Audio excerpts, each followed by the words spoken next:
Pipeline કામ દરમિયાન પબ્લિકની સલામતી સાથે ગંભીર બેદરકારી કોન્ટ્રાક્ટર અને જીએમસી અધિકારીઓ સામે પ્રશ્નાર્થ. ગુજરાત રાજ્યના ગાંધીનગર જિલ્લામાં હાલ ગાંધીનગર મ્યુનિસિપલ કોર્પોરેશન જીએમસી દ્વારા વિવિધ વિસ્તારોમાં પાઇપલાઇનના કામો ફૂલ જોશમાં ચાલી રહ્યા છે, પરંતુ આ કામો દરમિયાન કોન્ટ્રાક્ટરો દ્વારા પબ્લિકની સલામતીને સંપૂર્ણપણે અવગણવામાં આવી રહી હોવાનું ચિંતાજનક ચિત્ર સામે આવ્યું છે. પાઇપલાઇન નાખવા માટે રસ્તા પર ઊંડા ખાડા કરવામાં આવે છે, પરંતુ ત્યાં કોઈ પણ પ્રકારની હાર્ડ બેરિકેટિંગ, સેફટી બોર્ડ, ચેતવણી સૂચક ફલક કે લાઇટ વ્યવસ્થા કરવામાં આવતી નથી. પરિણામે ગાંધીનગરમાં રહેઠાણ કરતા નાગરિકોના જીવ જોખમમાં મુકાઈ રહ્યા છે. સ્થાનિક નાગરિકોમાં ભારે રોષ જોવા મળી રહ્યો છે કે જો કોઈ નાગરિક આ ખાડામાં પડી જાય અને જાનહાનિ થાય તો તેની જવાબદારી કોણ લેશે?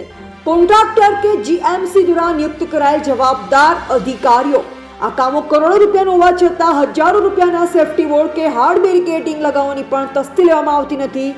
લોકોમાં એવો આક્ષેપ ઉઠી રહ્યો છે કે પબ્લિકના જીવને જાણે કીડી મકોડા સમાન ગણવામાં આવી રહ્યા હોય તેવો વ્યવહાર થઈ રહ્યો છે.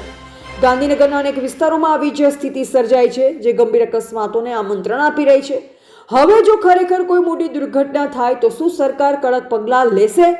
કોન્ટ્રાક્ટર સામે કાર્યવાહી થશે કે જીએમસીના જવાબદાર અધિકારીઓ સામે પણ કેસ દાખલ થશે? હાલ તો પબ્લિક સરકાર અને તંત્રની કાર્યવાહી તરફ આતુર નજર રાખી રહી છે.